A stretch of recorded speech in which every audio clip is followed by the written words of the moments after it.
हाँ जी भाई। जय हिंद सभी बच्चों को। चलिए जी, करते हैं आज के मॉक टेस्ट का सॉल्यूशन स्टार्ट। पैसेज में तो इस बार मजा आ गया होगा आप लोगों का, है ना? तो चले स्टार्ट करें।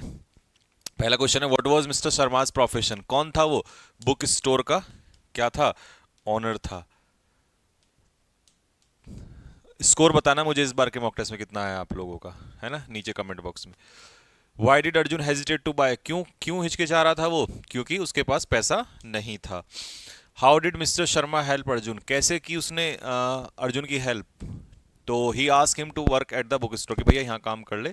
नहीं नहीं, he allowed him to borrow books. तो उसने उसको बुक्स खरीदने के लिए क्या किया? कि भाई खरीद ले, कोई बात नहीं, ठीक है, कि उधार ले ले मतलब। और अर्जुन बिकम, क्या बना वो? राइटर बना बड़ा होके। और मॉरल ऑफ द स्टोरी क्या है? काइंडनेस और जनरसिटी किसी की भी जिंदगी को बदल सकती है। अच्छा, ये तो सिंपल था। सब्जेक्ट में इवोल्यूशनरी बायोलॉजी से स्टार्ट होना था, तो ये सी आंसर हो जाएगा इसका। Correctly spelled word AQUARIUM, aquarium आना था। और इंडिजेंट का नियरेस्ट पूछा था, तो इंडिजेंट गरीब होता है, पुअर। डिस्काउंट का सिनोन, देखिए ज्यादातर ने ना ये लगा दिया रिबेट, ये सिनोनियम है, ठीक है। कंसेशन डेडी, सॉरी, रिबेट और कंसेशन ये सिनोनियम है, तो उल्टा हो जाएगा प्रीमियम, बी आंसर आएगा इसका। कॉलिटर डे का मतलब होता है काम को बंद कर देना, जो कर रहे हो आप। A person who Yeats human flesh, जो इंसान का मांस खाता है उसे कहते हैं कैनिबल, ठीक है। नेक्स्ट, हाँ, कॉस्मिक रेज जो एटम से स्ट्राइक करती हैं वो एटमॉस्फेयर से होके गुजरती हैं, ठीक है। तो कॉस्मिक रेज जो हैं, जो एटम से टकराती हैं, वो as they pass through atmosphere, तो किसी चीज से होके गुजरना, that is through. We watched movie, वो मूवी जो तुमने रिकमेंड की थी, इसका मतलब ये डेफिनेट मूवी है, तो दा आ जाएगा। आई वॉज फीलिंग टायर्ड, इसलिए, ये रीजन है, ये रिजल्ट है, तो इसलिए। So I went to bed, इसलिए मैं सोने चला गया। No one can change destiny, तो नो वन को आपको पता है हम दे में कन्वर्ट करते हैं, तो कैन का कैन हो जाएगा, तो can't they, sorry can they, negative है ना, नो निगेटिव है। और इन्वेड का, ये देखो कई बच्चों ने पता नहीं क्या क्या इसमें लगाया होगा, इन्वेंशन नहीं होता, ये इन्वेंट आविष्कार का होता है, इन्वेड का होता है इन्वेजन, ठीक है, आक्रमण करना। और भैया एरर में क्या था? Speech was judged by many, one of the most important speeches. One of के बाद आने वाला नाउन कैसा होता है? प्लूरल होता है, तो one of the most important speeches. Team leaders encourages the participants who have difficulty in performing the assigned task। Team leaders, leaders plural है, तो encourages में से SAES नहीं आएगा, ए। और ये देखो, I shall go as soon as it is possible, तो यहां पर सैड है ना, तो आई शैल गो, तो ये तो सीधा स्टेटमेंट है, कोई इसमें सजेस्टेड, आस्क्ड, टोल्ड नहीं आएगा, ठीक है। बस ये है कि आई के हिसाब से, आई किसके हिसाब से चेंज होगा? ही के हिसाब से, तो ही के हिसाब से विल, और विल का हो जाएगा would. Next, do not laugh, अब ये इंपेरेटिव सेंटेंस है, तो do not laugh at me, मेरे ऊपर मत हंसो, तो ये बन जाएगा let me be not laughed, ठीक है। तो ये आपका मॉक टेस्ट था, इसमें मुझे नहीं लगता ज़्यादा गलत हुए होंगे, इस बार आपका स्कोर अच्छा होगा, ठीक है, क्योंकि पैसेज आसान था, ठीक है। तो किसी मॉक टेस्ट में तो आसान आना ही चाहिए था, बहुत दिनों से आप परेशान हो रहे हैं, ठीक है भाई। चलिए, तो बताना जरूर स्कोर इस बार इंग्लिश में, क्या स्कोर आप लोग का रहा है? पक्का इस बार 15 प्लस में होंगे आपके, लेकिन क्या 20 में से 20 आए हैं, मैटर ये भी है, क्योंकि एक दो क्वेश्चन तो मुझे लग रहा है तुमने गलत किए होंगे। बताना आपका स्कोर, ठीक है। चलिए, जय हिंद। चलो भाई, जय हिंद सभी को। अब देखते हैं कि रीजनिंग में और मैथ में आपने क्या किया है। पेपर बिल्कुल लेवल का दिया था, अगर कोई भी डिफिकल्ट बोलेगा तो पिटने का हकदार है। करते हैं शुरू। तो उसने कहा है कि भाई उस संख्या की पहचान करें जो निम्नलिखित में से श्रृंखला से संबंधित नहीं है। अगर मैं 30 से 15 देखूं तो ये जाएगा डिवाइडेड बाय 2, या कह सकते हो गुणा हाफ, ये भी कह सकते हो। और ये जाएगा गुणा 1, तो हाफ हुआ इंटू 1 हुआ। अब इंटू यहाँ 2 तो जान ही रहा, तो इंटू में कितना करके देखूंगा? 1.5 गुना करके देखूंगा। 15 और 15 का आधा 7.5, बिल्कुल सही है। और अब 2 गुना करके देखूंगा तो क्या आना चाहिए? यहाँ 45 आना चाहिए। और 45 का 2.5 गुना, ये भी सही है, तो ये आंसर आ गया। और ये क्वेश्चन आपको बताओ एसएससी जीडी में आया था पिछली साल, एसएससी जीडी में। और अच्छी बात यह है, यही क्वेश्चन जो है सीजीएल मेंस में भी आया था, मेरे वाली शिफ्ट में ही अब की बार जो हुआ था, इसी टाइप का बिल्कुल। 7 कार है, C1 C2 C3 से लेकर C7 तक। सभी कारों की गति भिन्न है। चलो पहले 7 बना लो, ठीक है। 1 2 3 4 5 6 7। अब वो कहता है क्वेश्चन में C1 की गति केवल 2 कारों से ज्यादा है। C1 जो है केवल 2 कारों से ज्यादा है, तो C1 यहां हुई, इसके नीचे 2 कार है। C6 की गति C4 से अधिक है और C5 से कम है। C6 जो है C4 से तो C4 से तो अधिक है और C5 से कम है। C2 और C3 की गति क्रमशः सबसे अधिक और सबसे कम है। C2 तो सबसे अधिक है और C3 सबसे कम है। क्रमशः बोला है ना, क्रमशः का मतलब है पहले जो आया उसके बारे में बात कर रहा है, अधिक और फिर कम। अब आगे वो कहता है C4 की गति C1 से अधिक है। अब C4 की जो गति है C1 से अधिक है, तो C4 हुई यहां। अब इसके ऊपर फिर C6 भी लेनी पड़ेगी, C5 भी लेनी पड़ेगी। अब बचा कौन, C1 हो गया, 2 हो गया, 3 4 5 6 7 रह गया, तो 7 को यहां ले लो। अब उसने कहा है कितनी कारों की गति C7 से कम है, तो C7 से कम तो एक ही है बस। ये देखो, यदि एक आदमी को एक वस्तु को 840 रुपए में बेचना होता है तो उसे 20% की आनी होती है। यानी 20% की आनी होने का मतलब है सीपी के 80% पे बेचता है तब वो 840 में जाती है। क्योंकि देखो, वो कहता है एक आदमी ने 840 में बेचा लेकिन 20% की हानि हुई। अब इसका मतलब है डायरेक्ट आप ये भी कह सकते हो इसमें क्वेश्चन में जो मैंने पढ़ाया है, 20% की हानि हुई तो 80% पे बेचा। 80% का मतलब 840। अगर उसको 25% लाभ चाहिए तो 125 पे बेच दे भाई, 125 पे बेच दे, तो 840 बटे 80, 1% की वैल्यू गुणा 125, आंसर आ जाएगा। ठीक है, तो 0 से तो 0 चला गया और 4 से अगर काटो आप इसको तो 4 से कितना आएगा, 4 से आपका आ गया 2 और 1 और 4 से आ गया 2। ठीक है, गुणा चलो पहले उसी की कर लो, तो 21 पंजे कितना हो जाएगा आपका, 21 पंजे 125, 21 पंजे 105, 10 कैरी करेंगे, 21 दूनी 42, 10 52, 5 कैरी करेंगे, 21 कम 21 5 26 बटे 2, 1300, एक आया और 12.5 एक, तो 1312.5। वो कहता है इसमें बताइए क्वेश्चन मार्क की जगह क्या आएगा। चलो देखते हैं। इसमें यहां नया सिंबल ए आया और ये कितने डिग्री आगे आया भाई, नया सिंबल ए आया कितने डिग्री आगे, 45 डिग्री आगे। फिर नया सिंबल बी आया कितने डिग्री आगे, 90 डिग्री आगे। फिर नया सिंबल सी आया कितने डिग्री आगे, 135। अब नया सिंबल डी आएगा 180 डिग्री, तो यहां से शुरू होगा डी से, तो ये गलत, ये गलत, ये गलत, ये हो गया। पोलिस को लिखा 89। फटाफट एक बार इसको काउंट कर लो भाई, आपको तरीका बताया है। पोलिस तो 16 और 15, 15 15 30 31, 10 41, 2 43, 43 9 52, 52 और 19 62, 72 में से एक गया 71, 71 और 8 79। ये तो 89 है। प्लस 6 भी चल जाता, प्लस 6 भी चल जाता, प्लस 10 तो नहीं चलेगा, चलो कोई नहीं। 12 और 3 15, 15 और 9 24, 24 और 16 ये 40। ये तो बहुत दूर है। अब इसका रिवर्स बताओ, रिवर्स। अब रिवर्स कैसे निकालोगे, जितने लेटर है 27 की गुणा कर दो, 4 लेटर 27 की गुणा कर दो, 27 चौक 108, 108 में से 40 गया, 100 में से 40 गया कितना, 60 और 8 एक्स्ट्रा 68। अब ये कितना है, 72 प्लस 4 नंबर ऑफ लेटर। तो लॉजिक मिल चुका है। इसी प्रकार इसको करना है, लेकिन इस पे टाइम वेस्ट ना करो, पहले आप इसी को सोल्व करो। सीधी वैल्यू निकाल लो, उल्टी वैल्यू निकालोगे टाइम लगेगा, सीधी निकालना इजी है क्योंकि याद होती है हमारे। 15 और 3 18, 18 और 14 32 और 52, 52 और 18 70, 80 85, 95 97। सीधी वैल्यू तो हुई 97। अब उल्टी कितनी हो जाएगी, उल्टी हो जाएगी 1 2 3 4 5 6 7, तो 27 सत्ते। ठीक है, नहीं भी पता 27 सत्ते नहीं पता तो 25 सत्ते कर लो, 25 सत्ते 175 और 2 सत्ते 14, तो 187 हो गया। 187 माइनस 97, माइनस 97 तो 0। और ये कितना आ गया आपका, 8 में से 18 में से 9 गया 9, 90। 90 तो ये आया, लेकिन कितने लेटर है, 2 और 4 6 7, 97, गड़बड़ हो गई। चलो एक बार इसको वापस देखेंगे, ये कितना जा रहा था, 15 और 3 18, 18 14 32 और 52, 52 और 18 70, 80 85 95 और 2 97, ये तो ठीक है। और 27 कितना, 25 सत्ते, 25 सत्ते 175 चला गया और 2 सत्ते 14, 175 और 14, ये गड़बड़ कर दिया हमने। 175 में 14 जोड़ेंगे तो कितना आएगा, 89।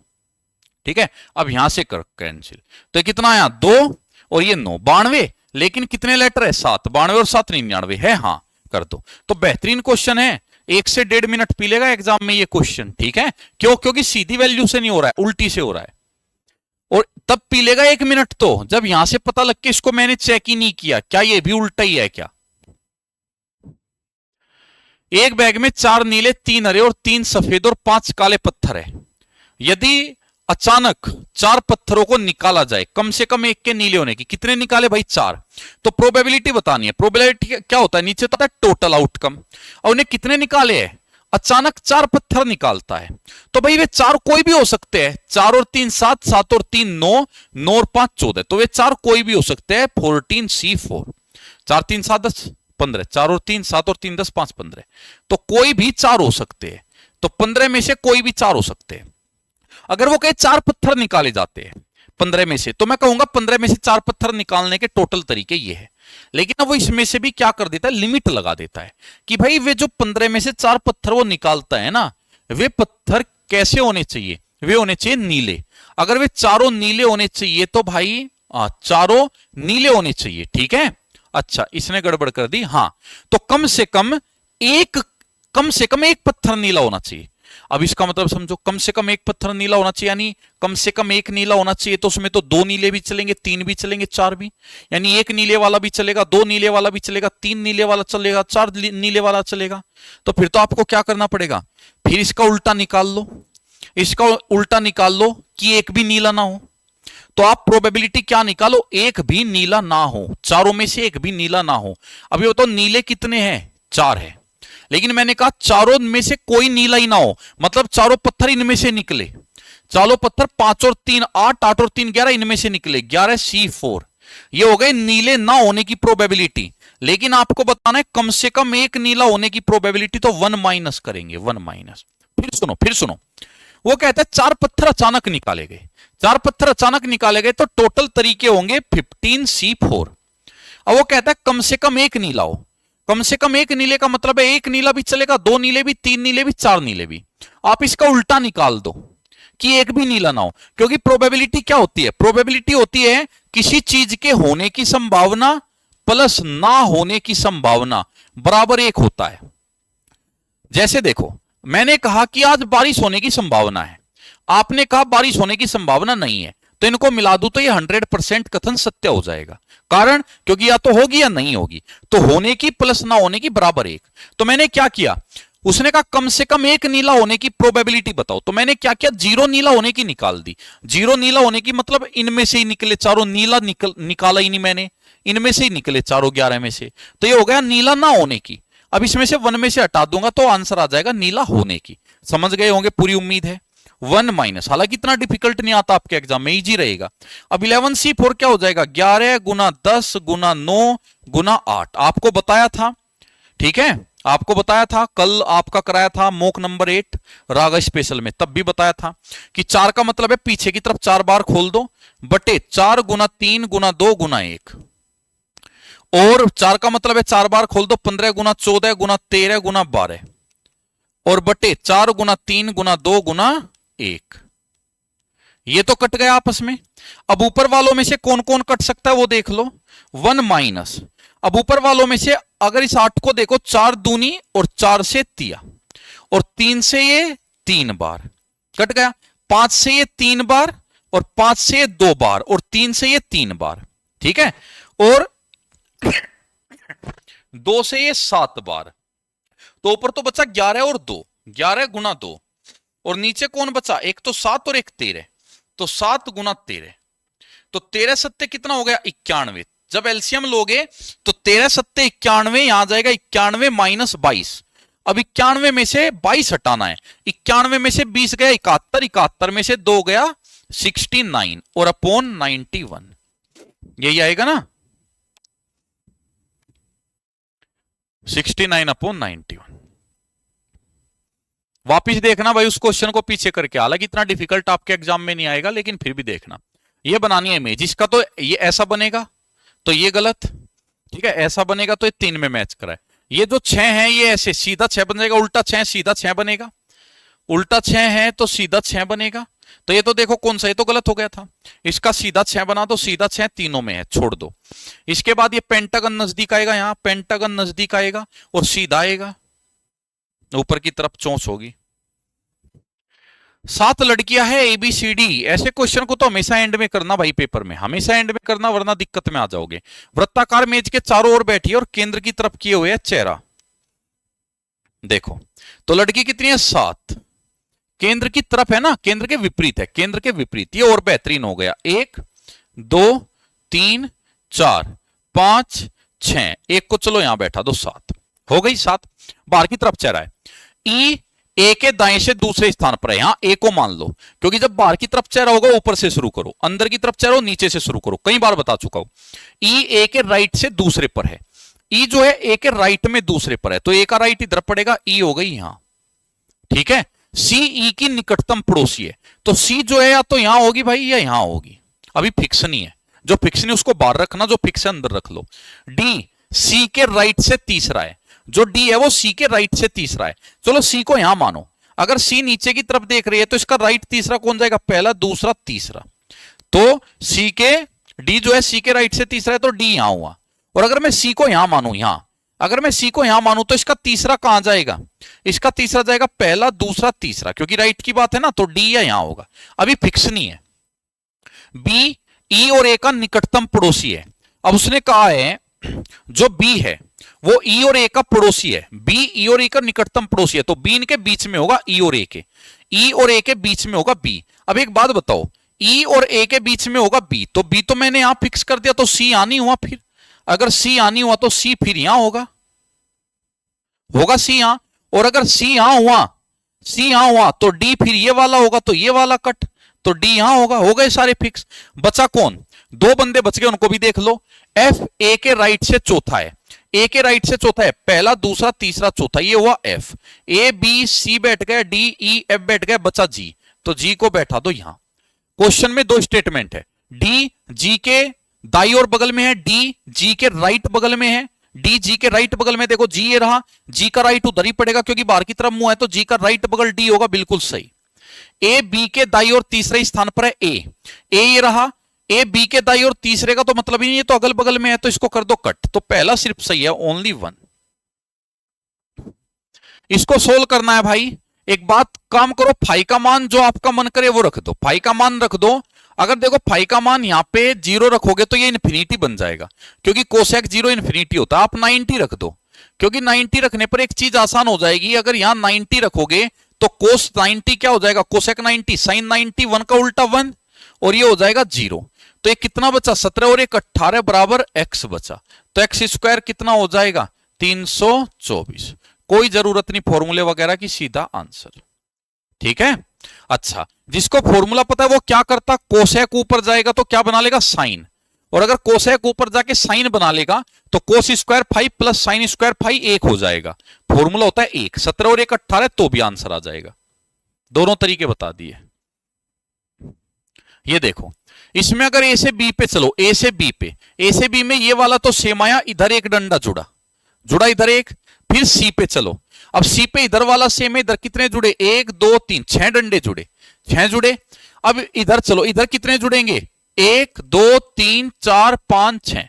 वापिस आओ, देखो ए से बी में आए, ए से बी में ये वाली लेयर नहीं जुड़ी, अगली लेयर के जुड़े कितने डंडे, 1 2 3 4 5, फिर पहली लेयर में कितने जुड़े, 6, फिर अगली लेयर में कितने जुड़े, 7, फिर पहली लेयर में कितने जुड़े, 8, अब अगली लेयर में कितने जुड़ेंगे, 9, 2 4 6 8। अब 9 यहां जुड़ेगा, या तो ऊपर या नीचे, यहां जुड़ेगा, या तो ऐसे जुड़ेगा या ऐसे जुड़ेगा नीचे की तरफ, ठीक है। तो ये तो कतई गलत, क्योंकि यहां जुड़ना है एक डंडा, तो ऊपर की तरफ ये हो सकता है, ये कतई गलत। अच्छा जी, ये ऊपर की तरफ जुड़ा है, ये हो सकता है, ठीक है। अब देखो जुड़ना किस में, तीसरी लाइन पे जुड़ना है, तो दूसरी पे नहीं जुड़ना, तीसरी पे जुड़ना है। 4, देखो सारे मतलब दे दिए, A B A B A B A B A B A B A B A B, सीधा क्वेश्चन है, करो सोल्व। जेड का बी से संबंध बताना है, जेड शुरू में और बी लगभग लास्ट में, पूरा ही ट्री बनाना पड़ेगा। परसेंट का मतलब देख लो क्या है, परसेंट का मतलब है पत्नी, तो जेड पत्नी है एक्स की, जेड पत्नी है एक्स की। हैज का मतलब ढूंढो का, हैज का मतलब है भाई, एक्स भाई है सी का, ठीक है। एट द रेट का मतलब ये रहा पुत्री, सी पुत्री है वी की, सी पुत्री है वी की। और एंड का मतलब क्या है, एंड एंड एंड, वो रहा लास्ट में पति, वी पति है बी का, तो वी पति है बी का। और बस बी तक ही जाना था मुझे, यहीं छोड़ दो, आगे को चेक मत करो। अब वो कहता है जेड बी से किस प्रकार संबंधित है, जेड क्या लगेगी बी की। देखो ये तो बी के क्या हुए, बच्चे हुए, बेटा हुआ और बेटे की पत्नी है, तो क्या लगी? Daughter in law. इंग्लिश में बोलेंगे डॉटर इन लॉ, और या बोलेंगे पुत्र वधु। ए, बी और सी किसी काम को 8, 10, 15 दिन में पूरा करते हैं। वे सभी एक साथ काम करते हुए कितने दिन में करेंगे? बच्चों वाला क्वेश्चन था, इसको देख के खुशी हुई होगी आपको। ठीक है, अब देखो 8, 10, 12 का एलसीएम कितना आएगा? 120। 60 नहीं आएगा, 120 आएगा। 8 से कितनी बार? 15 बार, 12 बार, 10 बार। तीनों मिलकर कितने में करेंगे? Work upon efficiency 15, 10, 25, 27, 37। 120/37 आंसर। ये देखो अम्ब्रेला एईजी है, ऐसे आया। अब 45 डिग्री घुमा, 45 घुमा, साथ में आपस में साइन इंटरचेंज हो गए। जब 45 घुमेगा क्रॉस आपकी तरफ आना चाहिए, मेरी तरफ ले लिया। फिर 45 घुमाया, फिर साइन इंटरचेंज कर दिए। फिर 45 घुमाएगा तो क्रॉस ऊपर के बजाय नीचे आ जाएगा, तो क्रॉस ऊपर के बजाय नीचे आ जाएगा। कैनबरा की देखो, ऑस्ट्रेलिया की राजधानी है कैनबरा, कैपिटल। तो दोहा किसकी है भाई? कतर की है। आए दिनों चलती भी है, और जब यहां पे फीफा वर्ल्ड कप हुआ था तब तो बहुत ही ज्यादा हाईलाइट थी सबके, उस टाइम तो याद भी रही होगी। तो आंसर पहली 5 भाज्य संख्याओं का औसत। भाज्य यानी कंपोजिट, कंपोजिट नंबर। देखो पहला जो नेचुरल नंबर है 1 होता है, नेचुरल नंबर। पहला जो प्राइम नंबर है वो 2 होता है। पहली जो कंपोजिट नंबर है भाज्य है वो 4 होता है। याद रखना, पहला कंपोजिट 4 होता है। तो 4 यानी जो कंपोजिट नंबर क्या होते हैं? भाज्य नंबर वे होते हैं जिनके कम से कम 2 फैक्टर हो। 1 का सिर्फ एक फैक्टर है 1, ठीक है। हाँ, मिनिमम 3 फैक्टर हो, सॉरी। प्राइम कौन होते हैं? जिनके 2 फैक्टर हो। प्राइम अभाज्य जिनके 2 फैक्टर हो। 2 के 2 फैक्टर है 1 और 2, 3 के भी 2 फैक्टर है 1 और 3, 4 के 3 फैक्टर है 1, 2 और 4। तो कम से कम 3 फैक्टर होने चाहिए। 4 होगा, 5 नहीं होगा, 6 होगा, 7 नहीं होगा, 8 होगा, और 9 भी होगा, और 10 भी होगा। ये आ गए आपके कंपोजिट। इनका क्या पूछा? एवरेज जोड़ दो। एवरेज का फॉर्मूला क्या होता है? सम अपॉन नंबर्स, यही होता है ना, सबको पता होगा। 6, 4, 10, 10, 20, 20 और 9, 29 और 8, 37 बटे कितने? 5। तो 5 सत्ते 35 और 8, 7.8। 123 को 616 लिखा है। अगर 123 से 616 उसने बनाया है, तो तरीका हम देख सकते हैं किस तरीके से उसने बनाया है। अब ये किसी का क्यूब वगैरह है, कुछ क्यूब वगैरह। 123 से अगर मैं मल्टीप्लाई भी देखूं, 123 पंजे करो, पंजे तो 123, 100 पंजे 500, 23 पंजे 115, तो गुणा 5 प्लस 1 जा रहा है। यहां पे एक बार पंजे करो, पंजे पंजे 701, लो जी हो गया।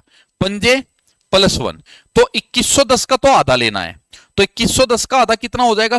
2000 का आधा 1000, 55 और 56, ये रहा। 30 सेंटीमीटर व्यास, व्यास है 2r, 30 सेंटीमीटर व्यास, तो रेडियस होगी 15। तो 15 सेंटीमीटर रेडियस वाला एक ठोस तांबे का वर्त है।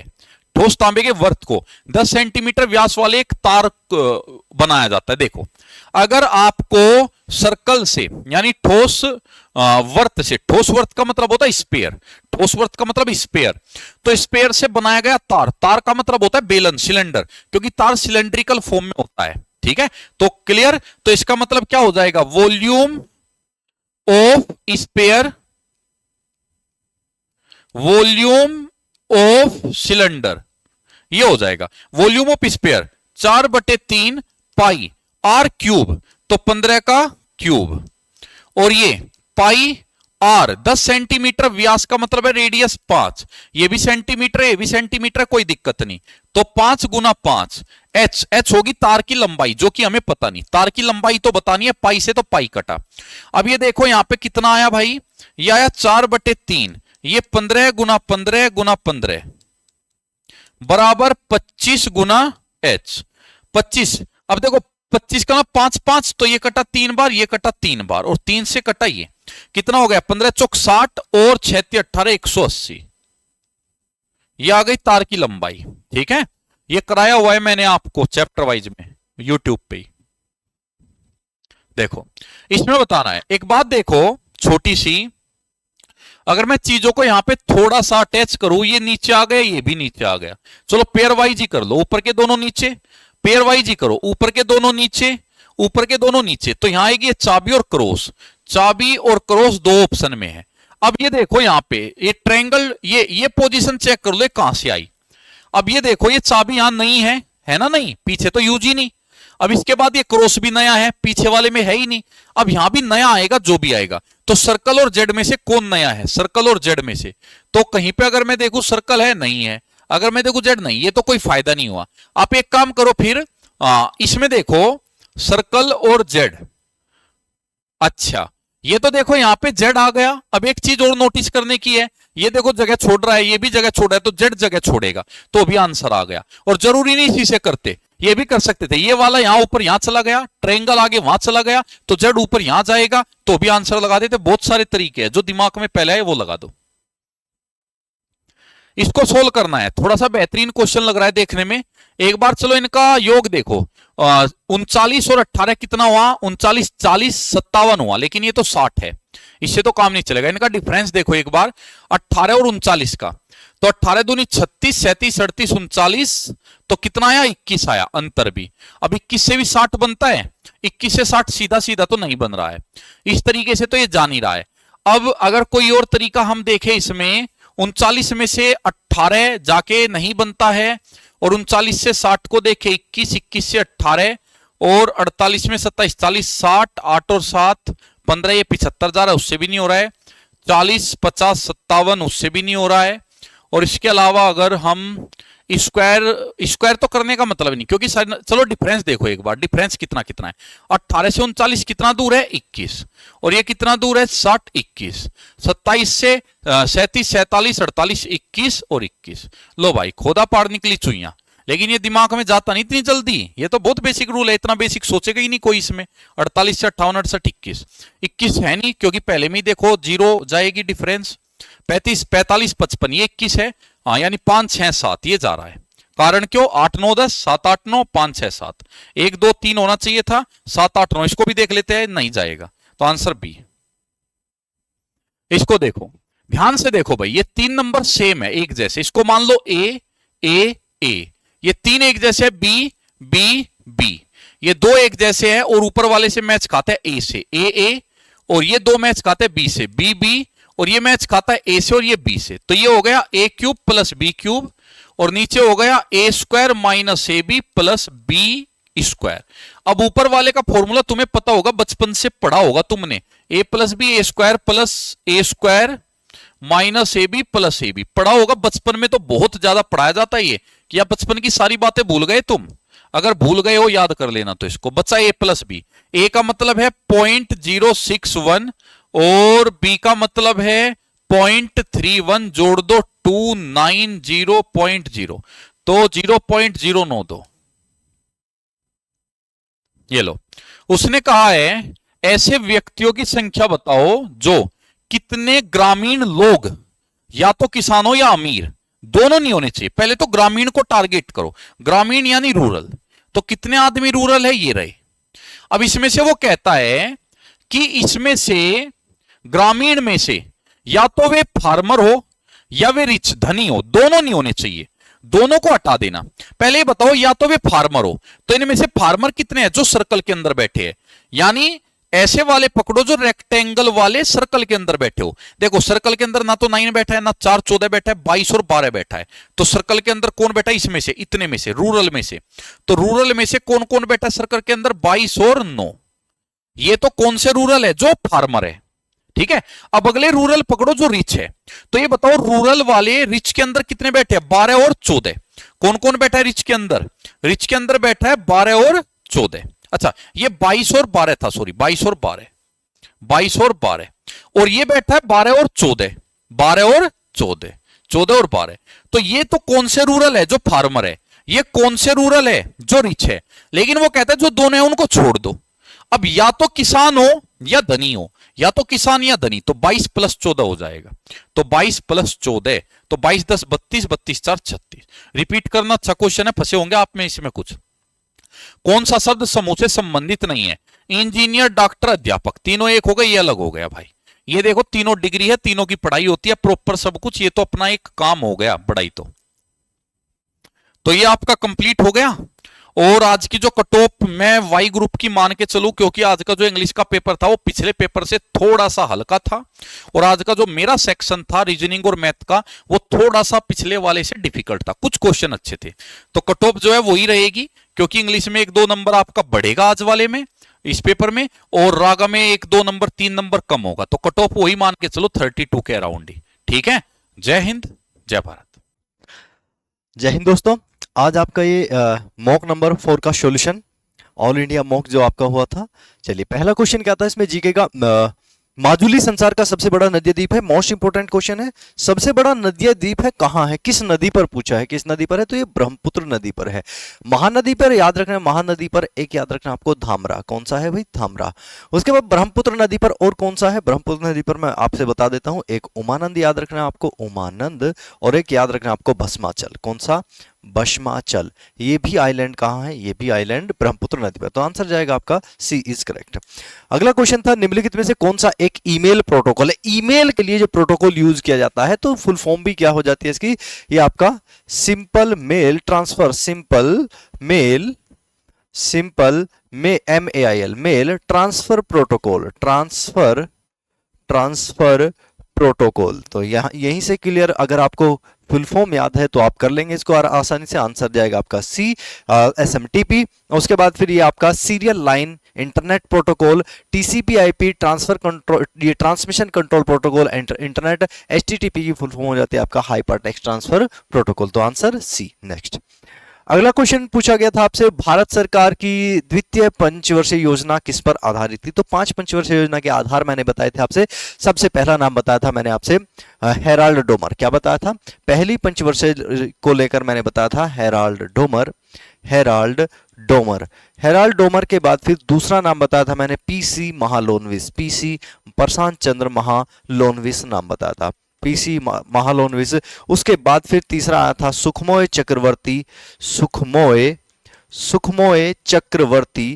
और साथ साथ में कौन भी था, जॉन सैंडी, कौन भी थे, जॉन सैंडी भी थे, जॉन सैंडी। ठीक है जी। उसके बाद फिर आपका अशोक रुद्र मेनन, तो ये नाम आपको याद रखना है, 3 सबसे ज्यादा पूछे जाते हैं। तो सेकंड वाली में कौन था, ये पहला, ये दूसरा, ये तीसरा, ये जॉन सैंडी भी साथ में थे, इनके दोनों एक साथ थे। सुखमोय थर्ड वाली में, तो PC महालोनविस जाएगा, आंसर कहाँ है, सी इज करेक्ट। नेक्स्ट अगला, गिर नेशनल पार्क प्रसिद्ध है किसके लिए, एशियाटिक लोयंस के लिए, किसके लिए, एशियाटिक लोयंस के लिए फेमस है, यानी कि शेर के लिए, लायन के लिए फेमस है। राइनोकोरस के लिए ये आपका काजीरंगा नेशनल पार्क, कौन सा, काजीरंगा नेशनल पार्क, कहाँ है काजीरंगा नेशनल पार्क, असम में है। ये एक सींग गैंडे वाले गैंडे के लिए फेमस है। बाघ के लिए पूछा जाता है बांदीपुर टाइगर रिजर्व, कौन सा, बांदीपुर टाइगर रिजर्व फेमस है। उसके बाद फिर मगरमच्छ के लिए ये आपका भीतरकनिका, कौन सा है जी, इसका नाम भी है भीतरकनिका का, Bhitarkanika tiger reserve. Bhitarkanika tiger reserve को क्या भी कहा जाता है, इसको क्रोकोडाइल रिजर्व भी कहा जाता है मगरमच्छ के लिए। ओडिशा में ये स्थित है, कहाँ है, ओडिशा में ये स्थित है।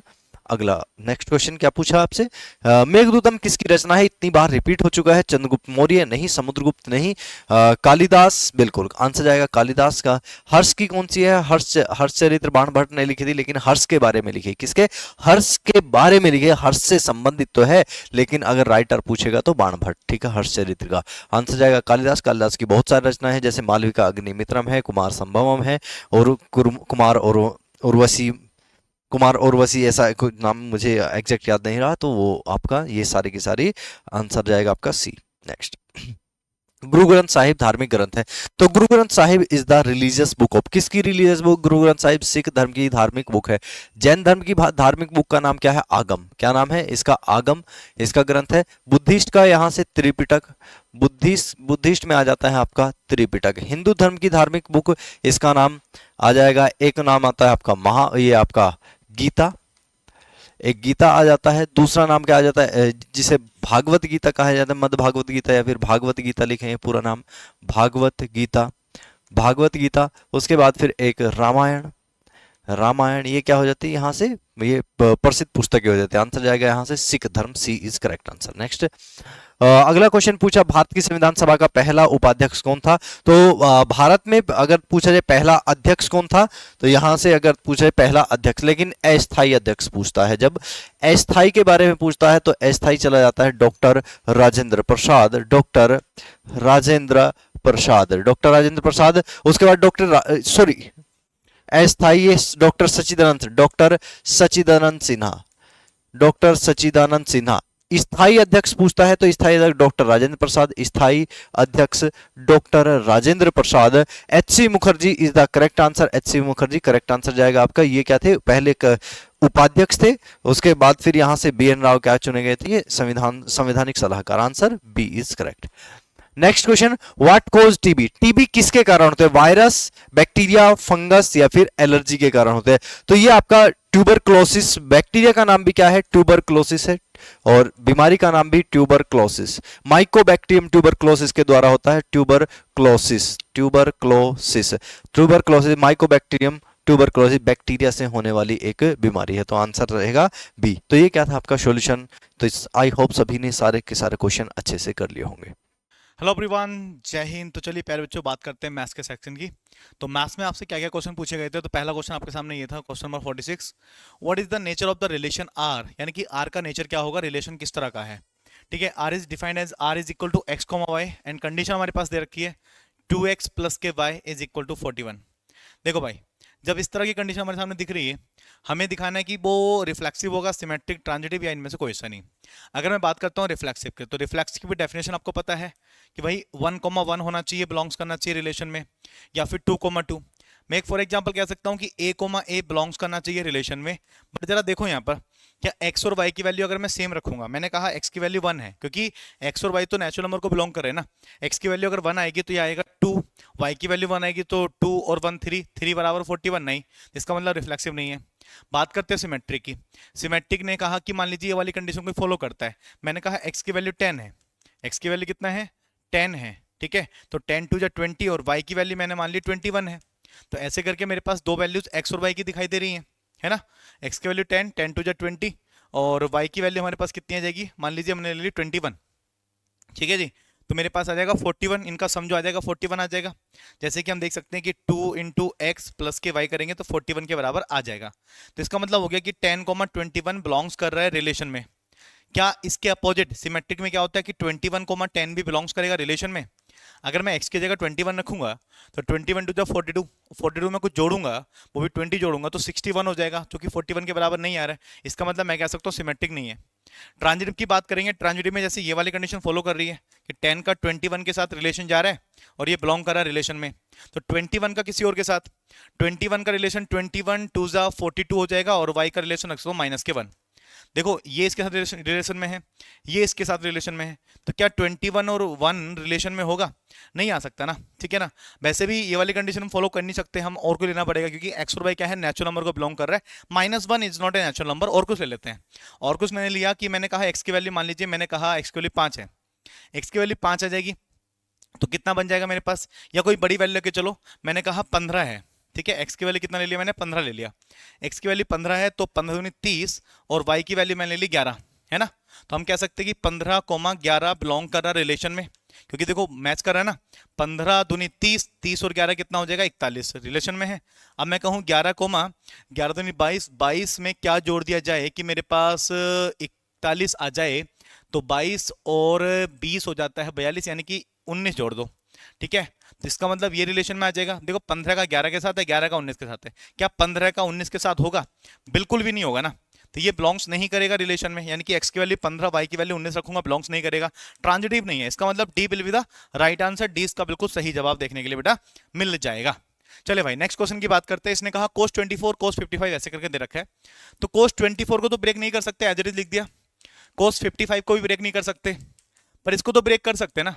इसको मैं लिख सकता हूँ 180 माइनस के 55 लिख सकता हूँ क्या, और इसको लिख सकता हूँ मैं कितना 180 कोस में 180 प्लस के, 180 की जगह मैं लिख सकता हूँ इसको मैं 270 लिख दो, 270 माइनस 24 कर दूंगा। ठीक है ना, या जैसे कि 240 है, 240 को लिख सकता हूँ 180 प्लस के, हमारे पास कितना आ जाएगा जी 20, वो बचा 40, 60 बच जाएगा मेरे पास ना। ठीक है ना, 60 और आ जाएगा। आप समझ सकते हो कि कोस 180 आ जाएगा प्लस के 60 आ जाएगा, 180 में अगर मैं 60 ऐड कर दूंगा, ठीक है, तो 180 और 60 कितना 240 आ जाएगा। प्लस के यहाँ पर मेरे पास है कोस 300, कोस 300 है तो इसको लिख सकता हूँ कोस 360 माइनस के 60 लिख सकता हूँ। तो यहाँ से मेरे पास वैल्यू जो बनेगी वो बन जाएगी कोस 300 के बराबर आ जाएगी। अब मैं इसको थोड़ा सिंप्लीफाई करने की कोशिश करता हूँ। देखो cos 24 मेरे पास एज इट इज है, इसको मैं नहीं छेड़ रहा, ये वाली वैल्यूज एज इट इज लिखी हुई है। यहाँ पर cos 55 भी मेरे पास एज इट इज लिखा हुआ है। अगर मैं इसको देखता हूँ cos 180 minus something, 180 minus something करूंगा तो माइनस में आ जाएगा, तो ये वाली वैल्यू चलेगी माइनस में बन जाएगा मेरे पास cos, एंड 180 में से 55 माइनस हो जाएगा तो मेरे पास बन जाएगा कितना, 180 माइनस 55 मतलब 55 बन जाएगा ना, क्योंकि थीटा की वैल्यू 55 है। एंड प्लस के यहाँ पर अगर हम देखते हैं ये 240 ना होगा ना, ये 204 था ना क्वेश्चन में, ठीक है, ये 204 मेरे पास था, 204 था, तो ये मेरे पास 180 प्लस के 24 होगा ना, 180 प्लस 24 होगा तो ये हो जाएगा माइनस के कोस 24 हो जाएगा, है ना दिया, और प्लस के कोस 360 माइनस समथिंग, तो मेरे पास कोस 60 के बराबर ही आ जाएगा। अब हम देखेंगे ये वाली वैल्यू जिससे कैंसिल आउट हो जाएगी, ये वाली वैल्यू जिससे कैंसिल आउट हो जाएगी, कोस 60 का जो वैल्यू होता है दैट इज 1/2, और 1/2 इन ऑप्शन नंबर ए में दिया गया है। A will be the right answer, A बिल्कुल सही जवाब इसका हो जाएगा। वहीं पर नेक्स्ट बात करते हैं, सेक इनवर्स समथिंग दे रखा है। अच्छा, सेक इनवर्स को अगर मैं लिख दूं कोस इनवर्स, तो कोस इनवर्स करने से क्या होगा कि ऊपर ये तो ऊपर वाला चला जाएगा, नीचे वाला ऊपर हो जाएगा, ऊपर वाला नीचे हो जाएगा, ऐसा मुझे देखने के लिए मिल जाएगा। यस डियर, मैंने एक काम और किया, यहां से मैंने क्या किया कि माइनस और कॉमन ले लिया, माइनस कॉमन ले लूंगा तो ये 1 माइनस एक्स स्क्वायर हो जाएगा, नीचे वाला तो 1 plus x square as it is है, इसमें कोई फर्क नहीं पड़ेगा। अब अगर मैं x की वैल्यू tan थीटा रख लूंगा तो tan थीटा रखने के बाद क्या होगा कि 1 माइनस के tan square theta 1 plus tan square theta, क्या ये cos 2 थीटा की वैल्यू होती है? बिल्कुल होती है, तो मेरे पास बन जाएगा cos इनवर्स और माइनस के cos 2 थीटा, है ना, और cos इनवर्स माइनस एक्स कितना होता है, pi minus cos inverse and साथ में आ जाएगा cos 2 थीटा। यहां से हम देखेंगे ये दोनों नेग्लेक्ट हो जाएंगे, बचेगा पाई माइनस के cos 2 theta, cos inverse cut गया तो 2 बचा, इनटू थीटा की वैल्यू यहां से निकालेंगे that will B tan inverse x देखने के लिए मिल जाएगी। तो ये वाली वैल्यूज मेरे पास देखने के लिए मिल रही है, पर आंसर हम देख रहे हैं तो tan के साथ तो मेरे पास डायरेक्टली 2 था, पर हमारे पास क्या है, कोट के साथ भी आंसर है ना, तो मैं इसको कोट में भी कन्वर्ट कर सकता हूँ। कैसे? पाई मेरे पास एज इट इज है, 2 एज इट इज है, tan इनवर्स x को लिख सकता हूँ मैं 90 माइनस कोट इनवर्स x, है ना, एक ही बात है। यहां पर अगर मैं 2 का मल्टीप्लाई करूंगा तो ये बन जाएगा पाई और माइनस माइनस प्लस के 2 बन जाएगा 2 कोट इनवर्स x देखने के लिए मिल जाएगा। पाई से पाई कट जाएगा, 2 कोट इनवर्स x इन ऑप्शन नंबर सी में दिया गया है और सी ही सही जवाब इसका देखने के लिए मिल जाएगा। नेक्स्ट हमसे क्वेश्चन क्या पूछ रहा है कि फोकाई हमको बतानी है। फोकाई के लिए हम देख सकते हैं ये 9x स्क्वायर डिवाइड बाई 144 दिया गया है और 16y स्क्वायर डिवाइड बाई 144 है, इक्वल टू मेरे पास 1 बचेगा। 9 से कटेगा 16 बार, 16 से कटेगा 9 बार, ए स्क्वायर की वैल्यू 16 आ गई, बी स्क्वायर की वैल्यू 9 आ गई।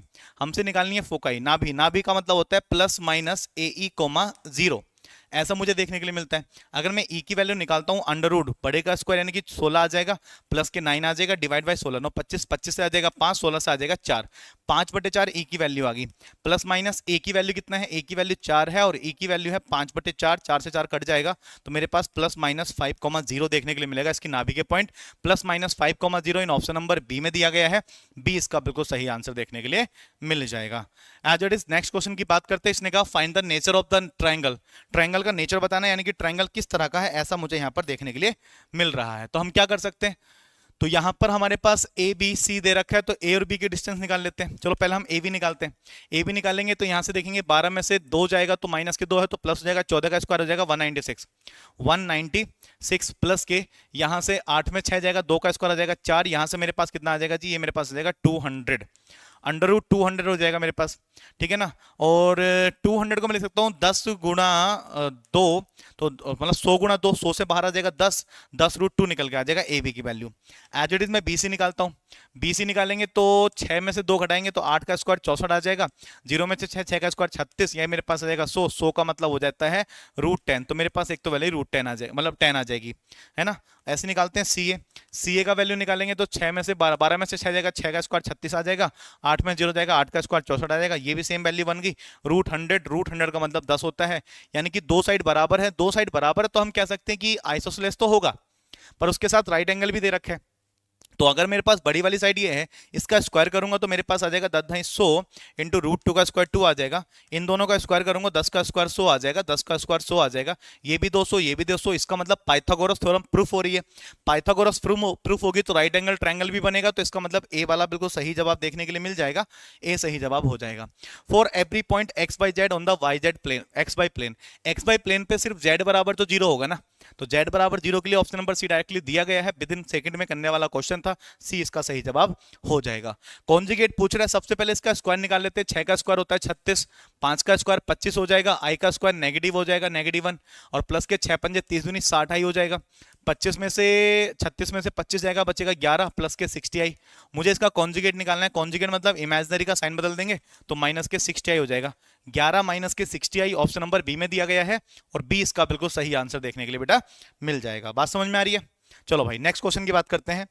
एनसीआर देखो बेटा, सीधा फॉर्मूला है एनसीआर है। ये जो 2 टाइम्स लिखा है इसको मैं 2 बार अलग अलग लिख देता हूं। एक बार मैंने लिखा NCR-1 प्लस के NCR-1 और प्लस के NCR-2 दे रखा है। इन दोनों कंडीशन में फॉर्मूला लगाएंगे कि ऊपर वाली वैल्यू सेम है, नीचे वाली में जो बड़ा वाला है वो आ जाएगा, ऊपर में एक जुड़ जाएगा, तो n+1 CR। इन दोनों में भी बड़ा कौन है? बड़ा मेरे पास n-r है, ऊपर दोनों सेम है तो ऊपर भी एक जुड़ जाएगा और बड़ी वाली वैल्यू n-r आ जाएगी।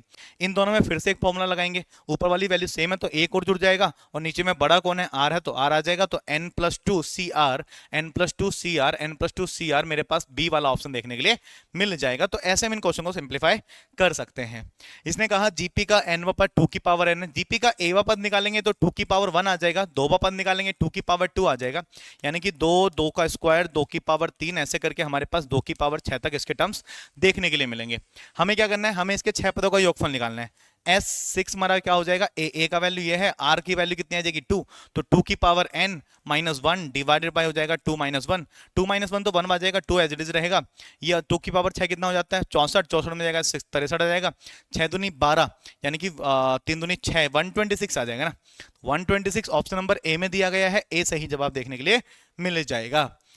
Coefficient of x square in the expansion, x square पूछ रहा है 6CR निकाल देंगे, 3x की पावर हो जाएगा 6 - r और -1 x की पावर हो जाएगा r। x की क्या क्या वैल्यूज है? x की पावर यहां से आएगी 6 - r, x की पावर यहां से आएगी -r, क्योंकि बराबर होनी चाहिए इस 2 के, तो 2 के बराबर रख देंगे।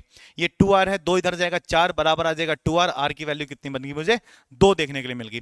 r की वैल्यू 2 रख देंगे सिर्फ x वाले को छोड़कर, तो 62 आ जाएगा, और 3 की पावर आ जाएगा 6 में से 2 जाएगा 4 बचेगा, और ये तो x वाला छोड़ देंगे, माइनस की पावर 2 करेंगे तो प्लस आ जाएगा। 62 को खोलते हैं, 6 गुणा 5 डिवाइड बाय आ जाएगा 2, 3 की पावर 4, 3 × 9 = 27, 81 आ जाएगा, 2 से कटेगा 3 बार, 3 पंजे 15, 15 गुणा 81 कर लेंगे, 15 गुणा 81 करेंगे तो 15 कम 15 का 5 हासिल 1, ठीक है ना। 15 अट्ठे 120 और 1 121, यानी कि 12 15 इन ऑप्शन नंबर डी में दिया गया है, तो डी वाला सही जवाब देखने के लिए मिल जाएगा। ऐसे ही बात करते हैं नेक्स्ट। यहां पर तो इसका स्क्वायर हमसे पूछ रहे हैं, स्क्वायर से पहले हम एक काम कर सकते हैं, इसका डिटर्मिनेंट पहले खोल सकते हैं क्या? डिटर्मिनेंट खोलेंगे, देखो 0 के रेस्पेक्ट में सब 0 चला जाएगा, -c के रेस्पेक्ट में ये कैंसिल, इनका मल्टीप्लाई 0, माइनस क्या हो जाएगा? AB, एंड प्लस के b के रेस्पेक्ट में ये कैंसिल आउट, ये हो जाएगा AC, और ये हो जाएगा 0। इस पूरे का स्क्वायर मुझे करना है, ठीक है। ये मेरे पास माइनस माइनस प्लस का ABC हो जाएगा, ये भी ABC है, तो 2ABC हो गया, और इसका मेरे पास हो जाएगा होल स्क्वायर। 2 का स्क्वायर 4, यहाँ से A square B square C square नजर आ जाएगा, और 4A square B square C square इन ऑप्शन नंबर बी में दिया गया है, बी हमारे पास सही जवाब हो जाएगा जी। A बराबर, अच्छा A अगर इस तरह का मैट्रिक्स होता है ना, देखो ये अपोजिट में डायगोनल है ना, ठीक है। अगर ये ऐसे होता तो I बनता, अगर ये अपोजिट में है तो A inverse always will be equal to, ये एक प्रकार से ऑर्थोगोनल मैट्रिक्स भी कहलाता है, ठीक है ना। तो A inverse is equal to, क्योंकि ऐसा होता है ना कि बेटा अगर मान लीजिए किसी मैट्रिक्स A का मल्टीप्लाई उसके ट्रांसपोज के साथ करते हैं, अगर वो I के बराबर आ जाता है तो हम कहते हैं कि वो ऑर्थोगोनल मैट्रिक्स है। ऑर्थोगोनल मैट्रिक्स है तो मैं क्या कर सकता हूं, A इनवर्स का अगर मल्टीप्लाई करता हूं दोनों तरफ में, तो A इनवर्स करने पर ये तो AI बन जाता है, ये A इनवर्स बन जाता है। मैं कह सकता हूं कि A का वैल्यू A इनवर्स के बराबर आता है। अब देखो इसका जब मैं ट्रांसपोज करूंगा तो वो I बन जाएगा, I का मल्टीप्लाई उसके ट्रांसपोज से किसी भी मैट्रिक्स से करेंगे वो I के बराबर आ जाएगा ना ऑलरेडी। तो मैं कह सकता हूं कि A की वैल्यू इनवर्स के बराबर आएगी, यानी कि इनवर्स की वैल्यू A के बराबर आएगी, तो option number A will be the right answer. इसने कहा कि क्यूब रूट ऑफ यूनिटी दे रखे हैं, इसका डिटर्मिनेंट हमको निकालना है। डिटर्मिनेंट से पहले मैंने क्या किया, C1 + C2 + C3 जोड़ देंगे, तीनों को जोड़ेंगे 0 आ जाएगा, इन तीनों को जोड़ेंगे 0 आ जाएगा, इन तीनों को जोड़ेंगे 0 आ जाएगा। अगर किसी भी एक रो या किसी भी कॉलम के ऑल एलिमेंट्स आर 0, देन उस पूरे का डिटर्मिनेंट भी 0 के बराबर होगा। इट्स बिहाफ पर मैं कह सकता हूं D will be the right answer. Next, 0 रखने पर sin 2 माइनस के sin 2 यानी कि 0/0 बन जाएगा, तो डेरिवेटिव करेंगे, साइन का होता है cos 2 + kx, 2 + x का दोबारा करेंगे 1 आ जाएगा, कोई दिक्कत नहीं, माइनस के sin 2 - x का हो जाएगा cos 2 minus x, 2 minus x को दोबारा करेंगे, 2 का 0 माइनस एक्स का हो जाएगा -1 तो प्लस आ जाएगा, डिवाइड में एक्स का 1 आ जाएगा, लिमिट रख देंगे हम 0, 0 रखेंगे तो ये बनेगा cos 2, ये भी बनेगा cos 2, तो 2 cos 2 मेरे पास रिजल्ट आ जाएगा फाइनल आंसर। 2 cos 2 इन ऑप्शन नंबर सी में दिया गया है और सी ही सही जवाब देखने के लिए मिल जाएगा। नेक्स्ट क्वेश्चन हमसे क्या कह रहा है कि डेरिवेटिव करना है sec inverse sec x plus tan x. क्या आपको पता है ये वाली जो वैल्यू होती है, अगर मैं सेक को लिखूंगा 1 अपॉन कोस, टेन को लिखूंगा साइन अपॉन कोस, फाइनल ये रिजल्ट देखने को मिलता है 10 पाई बाई 4 प्लस के एक्स बाई 2, ये रिजल्ट हमें देखने के लिए मिलेगा। और 10 से हमारे पास क्या होगा, ये वाला कट जाएगा, इसका डेरिवेटिव 0 आ जाएगा और x बाई 2 का डेरिवेटिव 1 बाई 2 देखने के लिए मिलेगा। 1 बाई 2 ऑप्शन नंबर डी में दिया गया है और डी ही सही जवाब देखने के लिए मिल जाएगा। डेरिवेटिव करना है, अगर देखो बेटा यहां पर मैं इसका डायरेक्टली डेरिवेटिव करने लग गया, इसका derivative d y d x यहां से भी आ जाएगा, यहां से भी आ जाएगा, कांस्टेंट वैल्यू 0 चली जाएगी, तो आंसर पर कांस्टेंट वैल्यू सी के साथ में है। इसका मतलब पहले मुझे इसको यहां पर थोड़ा सा ऑपरेट करना पड़ेगा ताकि सी उसके साथ रहे, है ना, क्योंकि आंसर सी की फॉर्म में आना है। तो मैं क्या करता हूं, डायरेक्टली डेरिवेटिव करने से बेटर होगा कि मैंने इसको वहां भेज दिया, वहां भेजूंगा under root X plus Y is equal to C minus under root Y minus X आ जाएगा, स्क्वायर ऑन बोथ साइड, यहां भी स्क्वायर लगाए यहां भी स्क्वायर, यहां कट गया तो बचेगा एक्स प्लस वाई बराबर सी का स्क्वायर आ जाएगा, यस, और प्लस के इसका square y minus k x बचेगा और माइनस क्या आ जाएगा 2c under root Y minus x देखने के लिए मिल जाएगा। एक काम किया मैंने कि देखो y से y तो कट ही गया ना, एक काम किया मैंने इधर लेके चला गया, मैं इसको इधर लेके आ जाऊंगा तो मेरे पास कितना है, x मेरे पास ऑलरेडी है, ठीक है ना, x मेरे पास ऑलरेडी है, यहां से मैं क्या ले आया प्लस के माइनस के सी स्क्वायर हो जाएगा, है ना जी, और यहां पर मेरे पास ये वाला x भी इधर आ जाएगा, तो यहां पर 2x माइनस के सी स्क्वायर आ जाएगा, बाहर पर कितना बचेगा माइनस के 2c बचेगा, under root Y minus x देखने के लिए मिलेगा। एक काम करता हूं, एक बार मैंने स्क्वायर और कर लिया, एक बार स्क्वायर और करूंगा तो यहां आ जाएगा 4x स्क्वायर प्लस के सी की पावर 4 आ जाएगा, माइनस के 2 दूनी 4 और x और c स्क्वायर देखने के लिए मिलेगा, इक्वल टू माइनस का स्क्वायर प्लस 2 का स्क्वायर 4 c का स्क्वायर ये आ जाएगा और y माइनस के x मेरे पास देखने के लिए मिल जाएगा। और मल्टीप्लाई कर लेते हैं, 4x स्क्वायर प्लस के c की पावर 4 है माइनस के 4x c स्क्वायर है, अंदर मल्टीप्लाई करूंगा 4c स्क्वायर y माइनस के 4c स्क्वायर x आ जाएगा, 4c square x 4c square x दोनों कट ही गए ना। अब इसका डेरिवेटिव कर लेते हैं, डेरिवेटिव करेंगे, इसका डेरिवेटिव आ जाएगा 8x और प्लस के c की पावर 4 0 चला जाएगा, इसको 0 कर देते हैं, ठीक है, बराबर में मेरे पास कितना आ जाएगा 4 एज इट इज है, c स्क्वायर का हो जाएगा कितना 2c हो जाएगा, क्या c स्क्वायर का हो जाएगा 2c, ठीक है, और y का मेरे पास हो जाएगा d y by d x देखने के लिए मुझे मिल जाएगा। 4 दूनी 8, 8 से 8 मेरे पास ऑलरेडी कट ही गया, है ना जी, और मैं एक बार फिर से दोबारा डेरिवेटिव कर लूंगा, एक काम करता हूँ इसको मैं 0 में डिवाइड में भेज देता हूँ, ठीक है। अच्छा सी स्क्वायर कॉन्स्टेंट वैल्यू थी ना, कॉन्स्टेंट वैल्यू का मैंने ऐसे कैसे कर दिया है, गलत कर दिया मैंने यहाँ पे, थोड़ा सा दोबारा देखो, 8x हो जाएगा, ठीक है, ये 0 हो गया, यहाँ पे 4 एज इट इज था, सी स्क्वायर कांस्टेंट थी, y का हो जाएगा d y by d x, ऐसा देखने के लिए मिलेगा ना, तो यहाँ पर 4 से कट जाएगा 2 टाइम्स 4 2 जा 8। अब मैं दोबारा डेरिवेटिव करूंगा, 2x का हो जाएगा 2 is equal to C square constant है, इसका हो जाएगा D square Y upon D X square, C square divide में चला जाएगा तो 2 by C square will be the right answer, तो सी स्क्वायर की फॉर्म में आंसर आ गया 2 by C square, 2 by C square option number C में दिया गया है, C will be the right answer, C सही जवाब देखने के लिए बेटा मिल जाएगा। इसने कहा an edge of the cube of the increasing of the rate of the 3, यानी कि मान लीजिए कोई एज ए है तो ए हमारे पास बढ़ रही है, तो d a y d r मेरे पास बढ़ रहा है 3 के रेट के हिसाब से। इसने कहा कि इसका वॉल्यूम इंक्रीज हो रहा है सेंटीमीटर क्यूब पर सेकंड में, तो वॉल्यूम का मतलब v होता है, v मेरे पास होता है a क्यूब, यस, और इंक्रीज होगा तो dv बाई dt हो जाएगा, क्या dt हो जाएगा is equal to dt, t के रेस्पेक्ट में हो रहा था ना, तो यहां से आ जाएगा 3a स्क्वायर और da बाय dt मेरे पास देखने के लिए मिलेगा, 3 एज इट इज आ गया। a का वैल्यू उसने हमसे बोला है कि इसका जो edge of the cube will be 10, तो ये 10 का स्क्वायर हो जाएगा 100 into d a y d t हमने भी निकाला 3 हो जाएगा, तो यहाँ से 3 3 9, 9 का मल्टीप्लाई 100 से करेंगे तो 900 ऑप्शन नंबर ए में दिया गया है, A will be the right answer, A बिल्कुल सही जवाब इसका देखने के लिए मिलेगा। नेक्स्ट हमसे कह रहा है एस इज इक्वल टू इतना है, describe the motion of a particle then its velocity unit per second में व्हेन द एक्सेलरेशन वेनिस, यानी कि एक्सेलरेशन उसमें खाली है, एक्सेलरेशन उसमें 0 के बराबर है, तो एक्सेलरेशन क्या होता है वेग परिवर्तन की तरह। इसका मैं डेरिवेटिव करूंगा विद रेस्पेक्ट टू टी, तो ds बाई डी टी मेरे पास वेलोसिटी आ जाएगी, यहां से आ जाएगा 3 टी स्क्वायर माइनस के 8t बन जाएगा। अब ये तो वेलोसिटी है ना, अभी वेलोसिटी तो मुझे निकालने के लिए बोल रहा है, पर मुझे उसने एक चीज और कही है कि इसका जो एक्सेलरेशन है यानी कि त्वरण है वो 0 के बराबर है। इसका एक बार डेरिवेटिव और करूंगा तो वेग परिवर्तन की दर यानी कि D square S by D T square जो आ जाएगा ये मेरे पास आ जाएगा 6t माइनस के 8, और ये वाली वैल्यू 0 के बराबर दी गई है, 0 रखेंगे तो t का वैल्यू आ जाएगा 4/6 यानी कि 8/6 यानी कि 4/3। तो 4/3 टी का वैल्यू है, टी का वैल्यू यहीं पर रख देते हैं।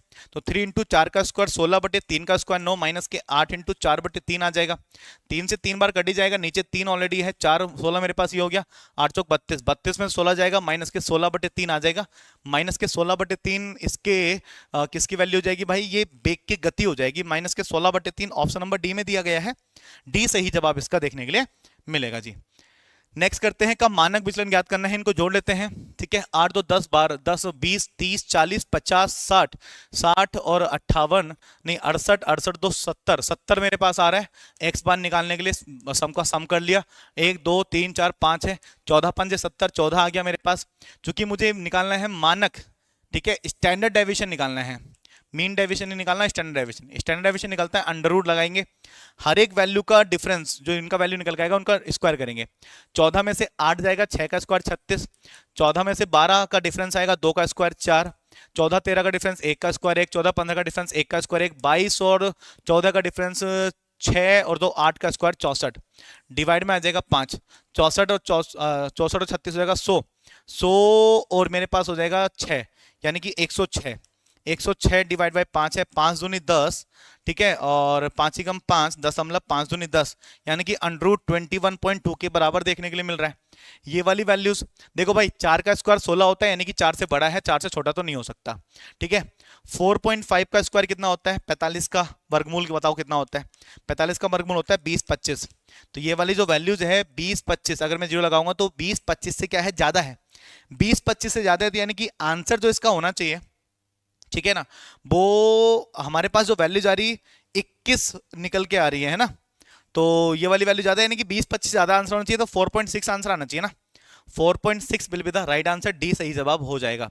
एक सिक्के को 3 बार उछाला जाता है, कंडीशन क्या बनती है, हेड हेड हेड बनेगा, या फिर हेड हेड टेल बनेगा, हेड टेल हेड बनेगा, हेड टेल टेल बनेगा, या फिर बनेगा टेल हेड हेड बनेगा और टेल हेड टेल बनेगा, या टेल टेल हेड बनेगा, या टेल टेल टेल बनेगा। 8 केसेस बने क्या, 1 2 3 4 5 6 7 8, 8 केसेस में उसने कहा कि 1 या 2 चित्त आने की, यानी कि 1 या 2 हेड आने की, 1 या 2, 1 या 2 का मतलब हो जाएगा या तो 2 आ रहे होंगे, ठीक है ना, या 1 आ रहा होगा, 2 आ रहे हैं, 1 आ रहा है, 1 आ रहा है, मेरे पास 2 केसेस बच गए बस, यानी कि 8 में से 2 केसेस बच गए, 6 डिवाइड बाय 8 मेरे पास बनेगा 3/4, 3/4 will be the probability, 3/4 option number C में दिया गया है, सी इसका सही जवाब हो जाएगा बेटा। नेक्स्ट क्वेश्चन की बात करते हैं, इसने हमसे कहा कि इफ द पॉइंट्स इतना इतना एंड इतना आर द कोलिनियर, पॉइंट्स अगर कोलिनियर हैं तो यानी कि एक ही रेखा में है, एक ही रेखा में तो उनकी स्लोप भी बराबर होगी ना, स्लोप बराबर होगी तो मैं इन पॉइंट्स की स्लोप कैलकुलेट कर सकता हूं। ये पॉइंट ऐसे हो गए ना, 60,3 मान के चलो, ये वाला 40, माइनस के 8 मान के चलो, ये a, माइनस के 52 मान के चलो, इनका जब स्लोप निकालूंगा y2 minus y1 divided by x2 minus x1 is equal to y2 minus y1 divide by x2 minus x1, cross multiply कर सकते हैं क्या, पहले इसको सॉल्व कर लें एक बार। 8 और 3 कितना हो जाएगा, माइनस के 11, ठीक है, और यहां से आ जाएगा 40 60 माइनस के 20 बचेगा, इज इक्वल टू 52 में से 8 चला जाएगा, अगर 50 में से 8 जाता तो मेरे पास बचता जी 42 नहीं 50 में से 8 जाता, हाँ तो मेरे पास 42 और 2 मेरे पास हो रहा है तो 44 बच जाएगा ना, तो माइनस के 44, ठीक है ना, और डिवाइड में कितना है a माइनस के 40 देखने के लिए मिल रहा है, माइनस से माइनस कट ही जाएगा, क्रॉस मल्टीप्लाई करेंगे मेरे पास आ जाएगा प्यारे बच्चे 11a माइनस के 11 चौक 44, 440 हो जाएगा, इज इक्वल टू 0 तो ऑलरेडी आएगा, 2 चौक 8 2 चौक 8 और माइनस के बन जाएगा, ये वाली वैल्यूज वहां भेज देते हैं, ठीक है, तो यहाँ पर 11 इज इक्वल टू हो जाएगा, वहां जाके 0 0 8 में 4 जाएगा 4, 8 में 4 जाएगा 4, ठीक है ना, और माइनस में बनेगा, डिवाइड में इस 11 को यहाँ भेज दी, 11 से कट जाएगा 44 बार, 11 चौक 44, 4 बार कट गया तो 0 मेरे पास हो रहा है, माइनस के 40 निकल के आ रहा है, माइनस के 40 है क्या, बिल्कुल है जी, बी वहां आ रखा है minus k 40, B will be the right answer for this question. चलो फिर आगे देख लेते हैं, sine square x function even function है, इवन फंक्शन है तो 0 तो होगा नहीं, तो 0 तो लगाएंगे नहीं, डी वाला काट देंगे, नेगेटिव टू पॉजिटिव लिमिट है तो हम क्या करेंगे, 0 से π/3 चले जाएंगे और मेरे पास ट्वाइस हो जाएगा, यहाँ पर साइन स्क्वायर एक्स आ जाएगा। साइन स्क्वायर एक्स की वैल्यू खोल लेंगे cos 2x से। cos 2x का फॉर्मूला हो जाएगा भैया मेरे पास 1 - के 2 sign square x. Sign square x की वैल्यू अगर मुझे निकालनी है तो मेरे पास आ जाएगा 1 - के cos 2x डिवाइडेड बाय 2 देखने के लिए मिल जाएगा। साइन स्क्वायर एक्स की जगह मैं वैल्यू रख देता हूँ, 2 मेरे पास ऑलरेडी बाहर है, इंटीग्रेशन में कर ही रहा हूँ 0 से π/3 का। यहाँ पर 1 - के cos 2x आ जाएगा, डिवाइड मेरे पास 2 आ जाएगा, 2 बाहर लूंगा 2 से 2 कट जाएगा, 1 का इंटीग्रेशन x हो जाएगा, लिमिट मेरे पास 0 से π/3 है। माइनस के cos 2x का डेरिवेटिव हो जाता है sin 2x, integration sin 2x divide में 2 आ जाएगा तो 2 मैं बाहर ले लूंगा, लिमिट मेरे पास ऑलरेडी बन जाएगी 0 से लेकर π/3। Upper limit minus lower limit करेंगे, दिस इज π/3, ठीक है ना, और -0 लिखने की जरूरत है नहीं। 1/2 मेरे पास ऑलरेडी बाहर है, यहाँ पर रखेंगे cos, यहाँ मल्टीप्लाई होगा 2π/3 और माइनस के लोअर लिमिट रखेंगे 0 तो वो 0 चला जाएगा, छोड़ सकते हैं उसको हम।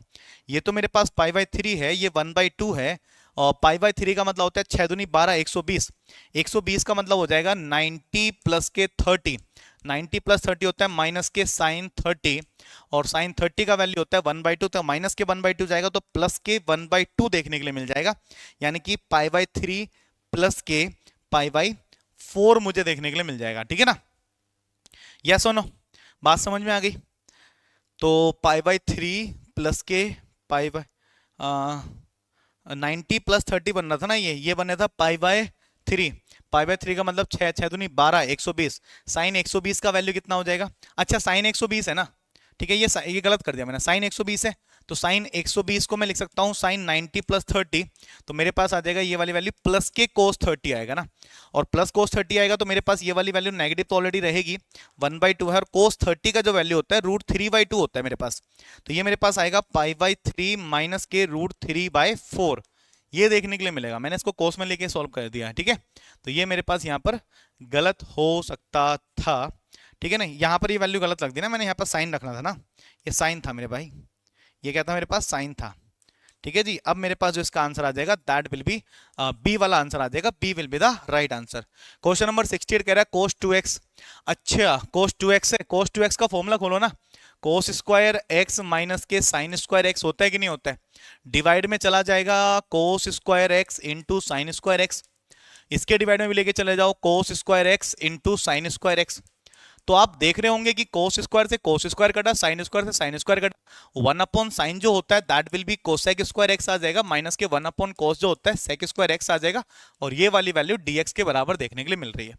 कोसेक स्क्वायर x का जो इंटीग्रेशन होता है माइनस के कोट x होता है क्या, ठीक है, और सेक स्क्वायर x का होता है 10x, तो माइनस के 10x प्लस के c, यानी कि माइनस के कोट x माइनस के 10x plus c, option number A में दिया गया है, A will be the right answer. Next question देखते हैं, सेकंड लास्ट क्वेश्चन आज का यह है कि find the solution of the differential equation.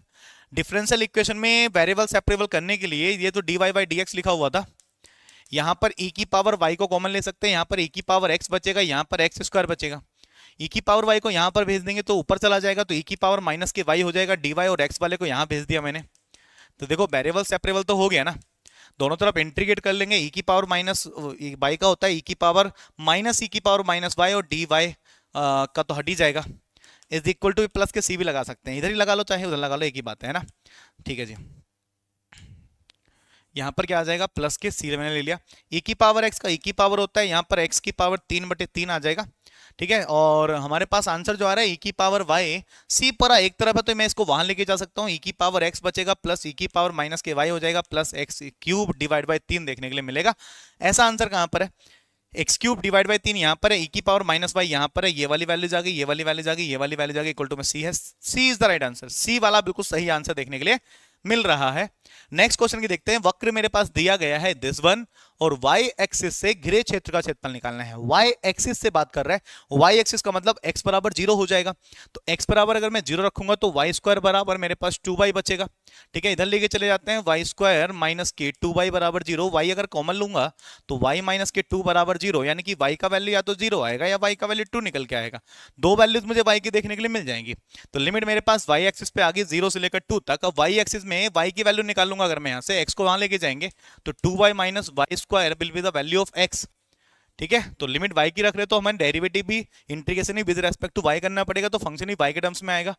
2y minus के वाई स्क्वायर आ जाएगा मेरे पास, इंटीग्रेशन dy 2y का हो जाएगा 2y स्क्वायर बाई 2 हो जाएगा, माइनस के y की पावर 3/3 हो जाएगी। लिमिट मेरे पास क्या है, 0 से लेकर 2 तक है ना, ये कट जाएगा।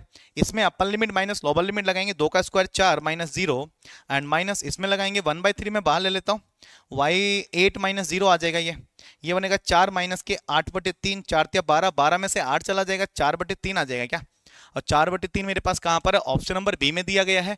इसका मतलब बी इसका बिल्कुल सही जवाब देखने के लिए मिल जाएगा। देखिए भाई कितना प्यारा क्वेश्चन था, कुछ क्वेश्चन काफी इजी थे जिनको हम डायरेक्टली सॉल्व कर सकते थे, कुछ क्वेश्चन जिनमें टाइम टेकिंग था तो हम वहां से एवरेज बना सकते थे अपना। ठीक है कि भाई क्वेश्चन जो इजी है उनको जल्दी करो, जो थोड़ा टाइम मांगते हैं, जो थोड़े से टफ है, ठीक है, उनको थोड़ा सा टाइम देके को सॉल्व करो। तो टाइम मैनेजमेंट करना बहुत जरूरी है। चलिए आज इतना करते हैं, मिलते हैं नेक्स्ट मॉक टेस्ट में। थैंक यू, जय हिंद, वंदे मातरम, लव यू टू ऑल।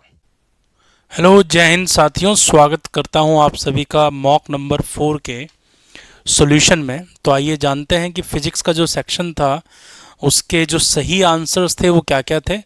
तो सबसे पहले क्वेश्चन पर आते हैं। पहला सवाल आपसे पूछा गया था कि जब दो निकाय प्रत्यास्थ रूप से टकराते हैं तो कौन सी राशि संरक्षित रहती है।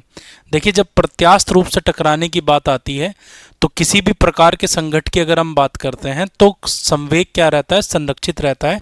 लेकिन यहाँ बात की जा रही है प्रत्यास्थ रूप से टकराते हैं, तो प्रत्यास्थ रूप में क्या होता है, गतिज ऊर्जा की हानि नहीं होती।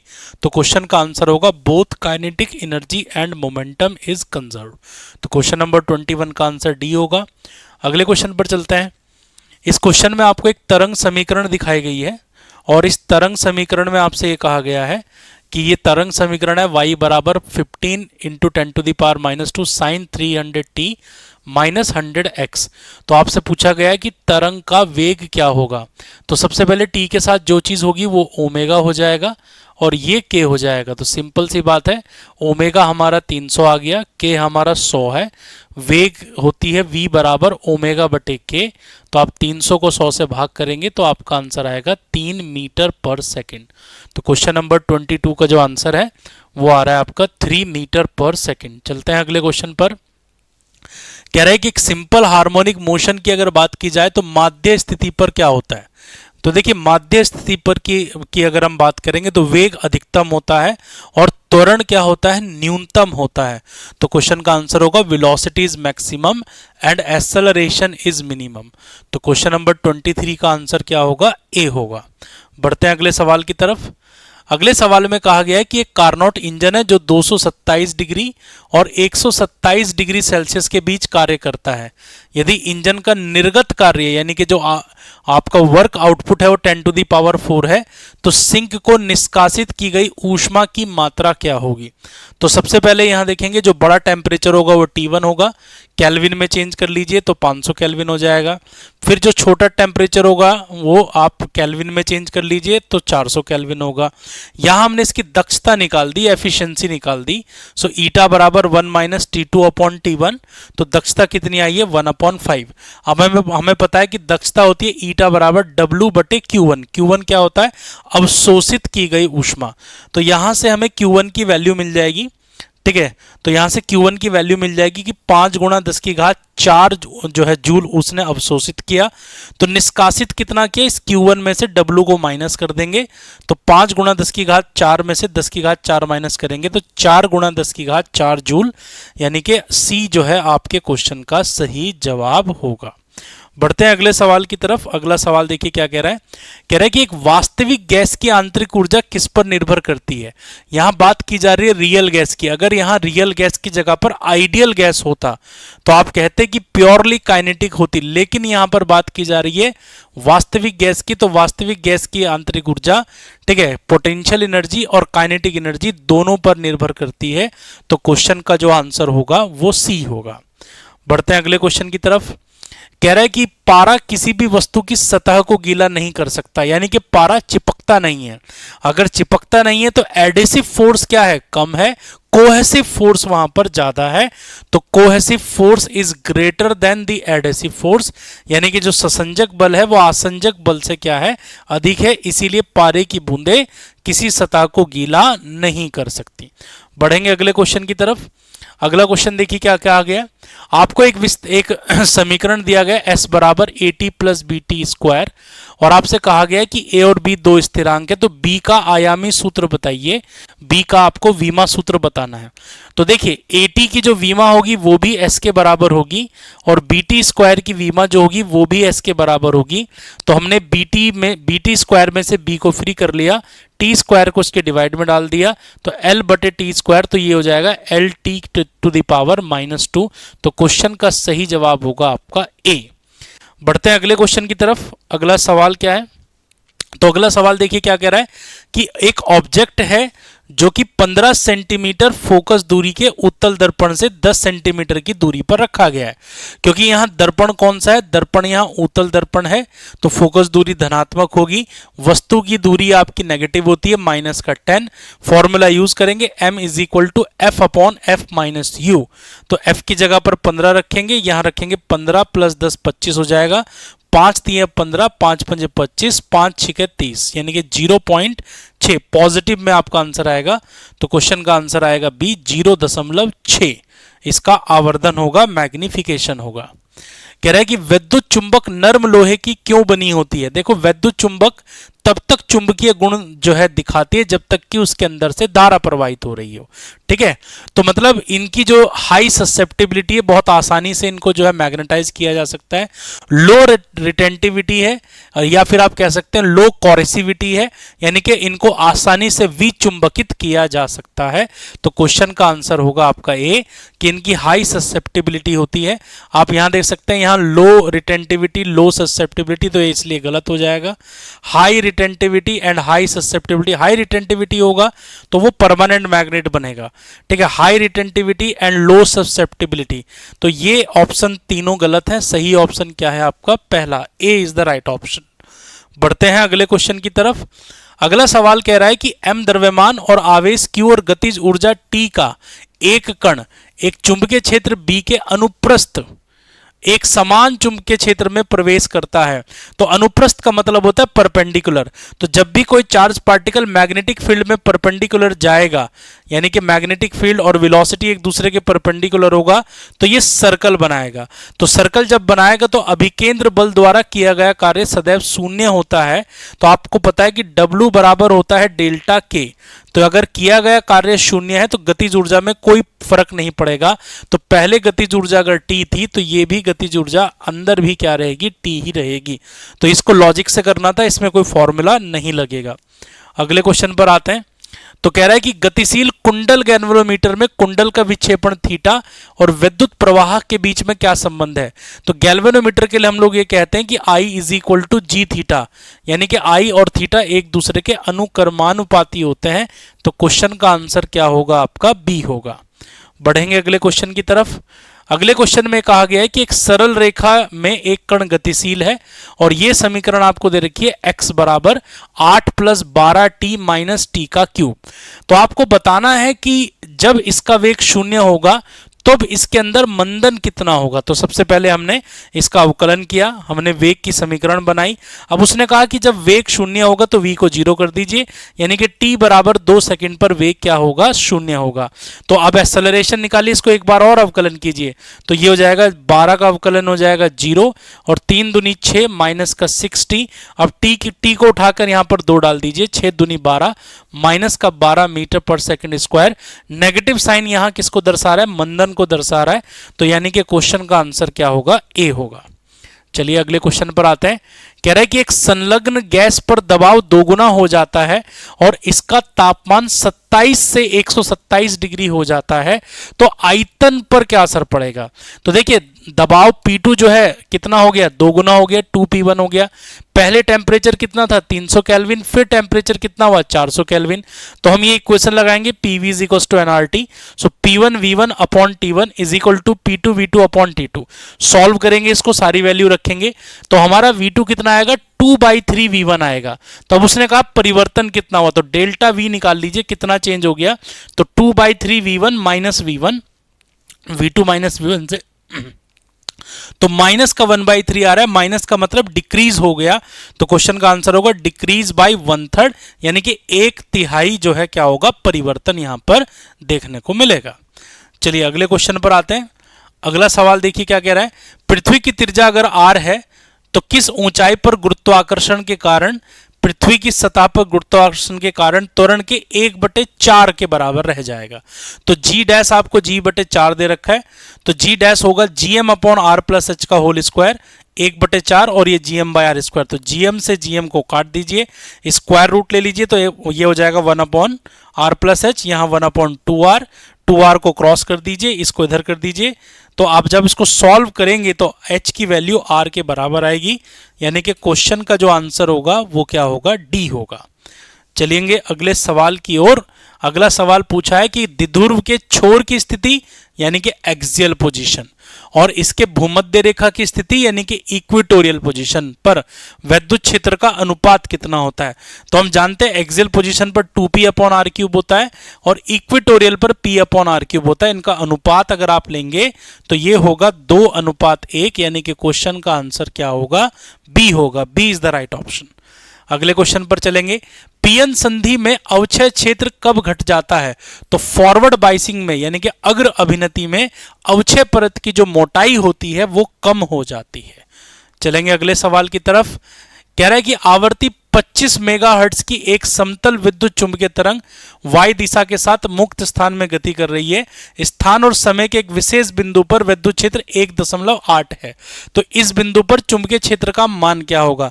तो इलेक्ट्रोमैग्नेटिक वेव के लिए फॉर्मूला याद रखेंगे, E/B = C। तो यहां से आप B की वैल्यू निकाल सकते हैं। तो E/C, E आपको 1.8 दे रखा है, C है 3 × 10⁸। तो 3 × 6 = 18, 0.6 × 10⁻⁻8। तो क्वेश्चन का आंसर होगा आपका बी। बहुत अच्छा क्वेश्चन था। चलेंगे अगले सवाल की तरफ। अगला सवाल क्या कहता है।